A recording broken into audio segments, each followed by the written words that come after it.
2020년 7월 21일 새벽 설교입니다. 오늘 본문은 역대상 24장 1절에서 31절입니다. 본문 읽기는 24장 1절에서 19절까지만 읽도록 하겠습니다.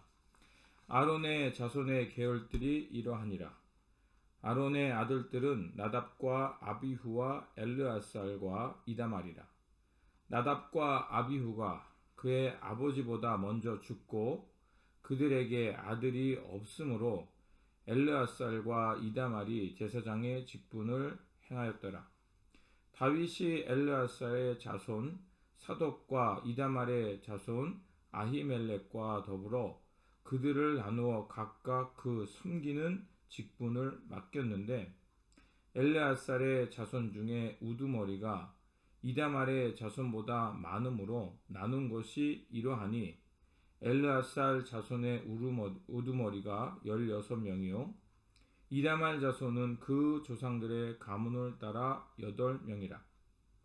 이에 제비 뽑아 피차에 차등이 없이 나누었으니 이는 성전의 일을 다스리는 자와 하나님의 일을 다스리는 자가 엘르아살의 자손 중에도 있고 이다말의 자손 중에도 있음이라.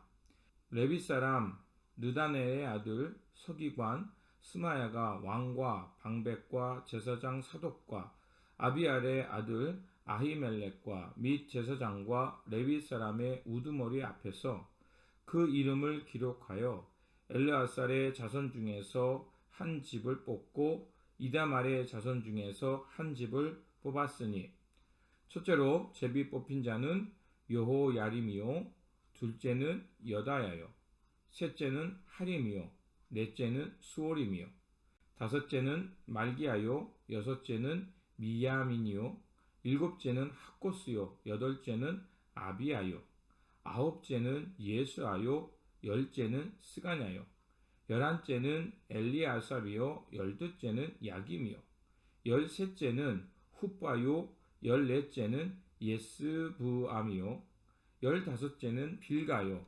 열여섯째는 임멜이요 열일곱째는 헤실이요 열여덟째는 하비사스요 열아홉째는 부다히야요 스무째는 여헤스겔이요 스물한째는 야긴이요 스물둘째는 가물이요 스물셋째는 드라야요 스물넷째는 마아시아라. 이와 같은 직무에 따라 여호와의 성전에 들어가서 그의 아버지 아론을 도왔으니 이는 이스라엘의 하나님 여호와께서 명하신 규례더라. 아멘. 오늘 본문은 다윗이 제사장과 레위인들을 24반열을 조직하는 말씀입니다. 다윗의 말년에 그가 집중했던 것은 딱 두 가지입니다. 성전 건축을 준비하는 일과 성전 예배를 준비하는 것이었습니다. 21장에서 다윗은 레위 사람들을 계수하고 그 중에서 24,000명을 뽑아 성전 일을 맡겼습니다. 그리고 24반열을 나누고 2주씩 성전 예배를 드리는 일에 협력하도록 했습니다. 그리고 오늘 본문 24장에는 아론의 자손들을 24반열을 나누어 대제사장 역할을 감당하게 했습니다. 대제사장 역할의 시작은 아론의 자손에서부터 시작되었습니다. 그래서 최초의 제사장 역할을 담당했던 것은 나답과 아비후가 감당하였습니다. 그래서 24장 1절과 2절에서는 이렇게 말하고 있습니다. 아론의 자손의 계열들이 이러하니라. 아론의 아들들은 나답과 아비후와 엘르아상과 이다말이라. 나답과 아비후가 그들의 아버지보다 먼저 죽고 그들에게는 아들이 없으므로 엘르아살과 이다말이 제사장의 직분을 행하였더라. 원래는 나답과 아비후가 먼저 제사장의 직분을 감당해야 했습니다. 하지만 그들은 아버지 아론보다 먼저 죽었습니다. 그 이유는 레위기 10장 1절에서 2절에 나와 있습니다. 아론의 아들 나답과 아비후가 각기 향로를 가져다가 여호와께 명하지 아니하신 다른 불을 담아 여호와 앞에 분향하였더니 불이 여호와 앞에서 나와 그들을 삼킴에 그들이 여호와 앞에서 죽은지라. 그렇습니다. 원래는 나답과 아비후가 제사장의 직분을 감당해야 했지만 그들은 광야 시대 때 하나님께서 정하지 않은 임의대로 다른 불을 가져와서 하나님 앞에 번제를 드리려다가 그만 그 불에 타 죽었던 일이 있었습니다. 그들은 하나님께 구별된 불이 아닌 다른 불, 즉 자기의 임의대로 자기가 원하는 방식으로 가져다가 예배를 드리려고 했다가 죽임 당했습니다. 제사장의 중요한 직분 중에 하나는 바로 하나님을 가까이하며 하나님의 거룩함을 드러내며 사는 것입니다.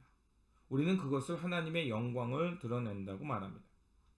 그런데 그들은 하나님께서 정하지 않은 또 하나님의 방식이 아닌 자기 임의대로 하나님 앞에 불을 가져다가 예배를 드리려다가 그만 하나님의 징계를 받은 것입니다. 그래서 레위기 10장 3절은 그 제사장 직분의 중요한 역할을 말해주고 있습니다. 이렇게 말하고 있습니다. 모세가 아론에게 이르되 이는 여호와의 말씀이라.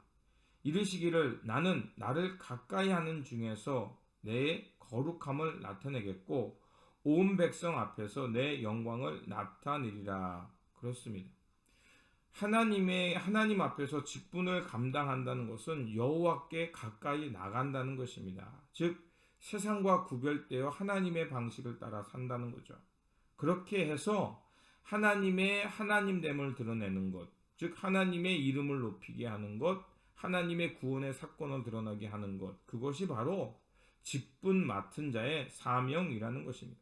그런데 나답과 아비후는 그 직분을 망각하고 하나님 앞에서 임의대로 살아갔다는 것입니다.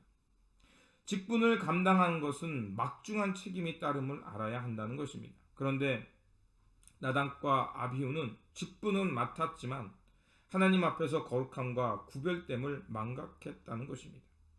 이는 하나님의 거룩함을 훼손하는 것이며 하나님의 완전한 의를 파괴하는 행위와도 같은 것이었습니다.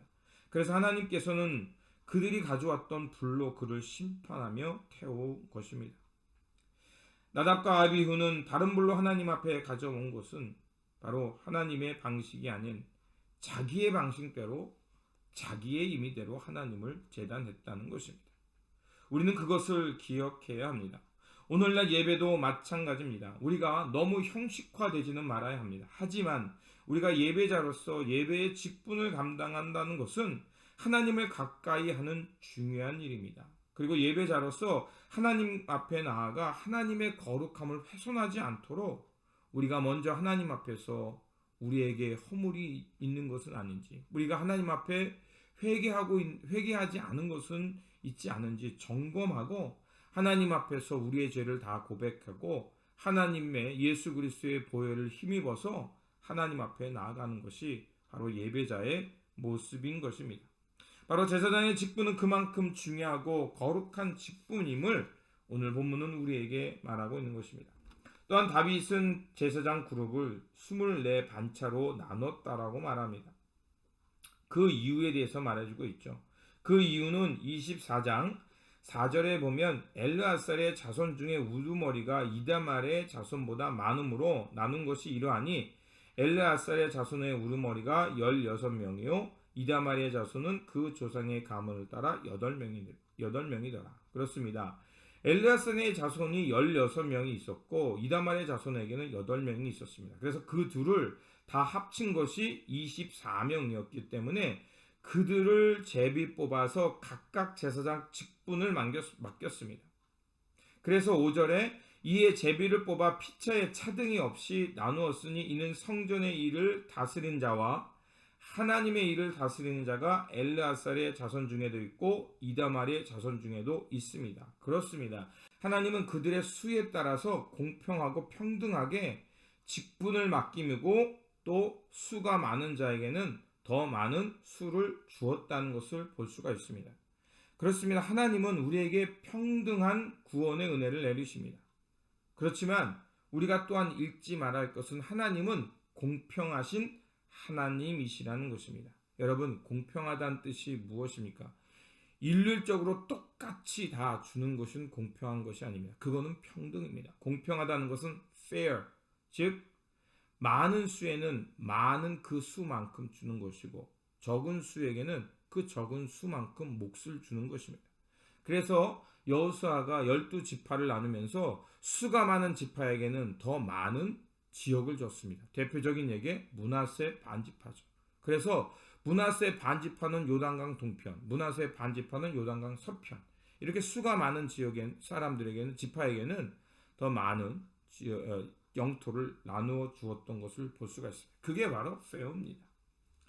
그렇게 해서 차등하지 않게 골고루 기회가 제사장의 직분의 역할을 모두 다 감당할 수 있도록 평등한 기회를 준 것입니다. 이렇게 평등하고 공평한 기회를 주어서 하나님의 일과 또 성전의 일을 골고루 감당하게 했다는 것입니다. 그래서 오늘 본문을 보면 제사장 직분 중에 중요한 일들을 언급하고 있는 것을 볼 수가 있습니다. 5절에 보면 이렇게 제비를 뽑아서 피차 차등이 없이 나누었으니 이는 성전의 일을 다스리는 자와 하나님의 일을 다스리는 자가 엘레아살 자손 중에도 있고 이다말 자손 중에도 있습니다. 그렇습니다.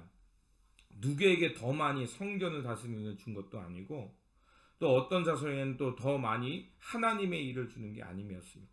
다 제비 뽑아서 누구는 어떤 지파가 많든 적든 간에 제비 뽑은 순서대로 성전의 일을 맡기고 또 하나님의 일을 맡기겠다는 것입니다. 그렇습니다. 역대기는 다윗 시대의 제사장들과 레위인들의 조직도와 그 전통을 통해서 하나님을 섬기며 예배하는 것이 무엇인지를 가르쳐주고 있습니다. 성전 시대에 하나님을 섬기는 일과 거룩하게 예배드리는 모형이 얼마나 중요했는가를 가르쳐주고 있습니다. 물론 지금은 구약의 성전 체제를 지키지 않습니다. 건물의 성전은 지나갔고 건물에서 드렸던 예배는 더 이상 지키지 않아도 됩니다. 왜냐하면 예수 그리스도께서 그 건물의 성전은 헐어버리고 3일 만에 부활하신 예수 그리스도의 몸을 통해서 그리스도와 연합하여 정말 하나님 나라의 진정한 성전으로 살아가는 길을 우리에게 보여주셨고 결국 우리의 삶이 하나님의 성전의 장소임을 가르쳐 주셨기 때문입니다.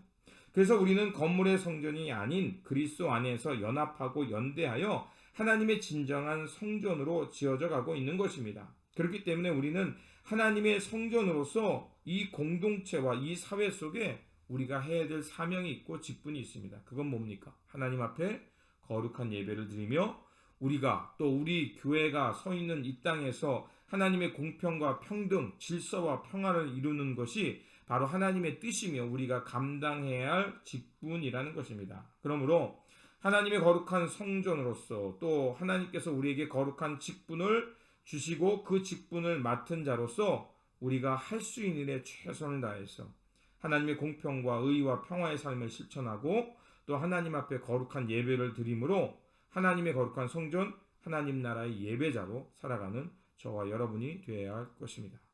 기도하겠습니다.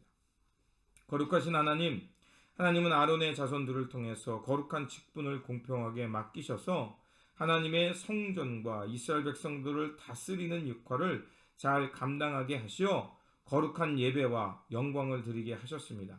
오늘날에도 우리에게 이 거룩한 직분을 맡기셨사오니 이 맡겨주신 직분을 잘 감당하여 이 땅에는 하나님의 공평과 의를 이루게 하여 주시고 우리의 삶은 하나님 앞에 예배하는 예배자의 삶이 되어서 하나님의 영광을 드러내는 우리의 일상, 하나님의 질서와 평화가 임하는 우리의 땅이 되게 하여 주시옵소서. 그래서 진정 하나님께서 원하시는 참된 예배자, 하나님의 거룩한 성전되어 살아가는 우리 모두가 되게 하여 주시옵소서. 우리 구주 예수 그리스도의 이름으로 기도드립니다. 아멘.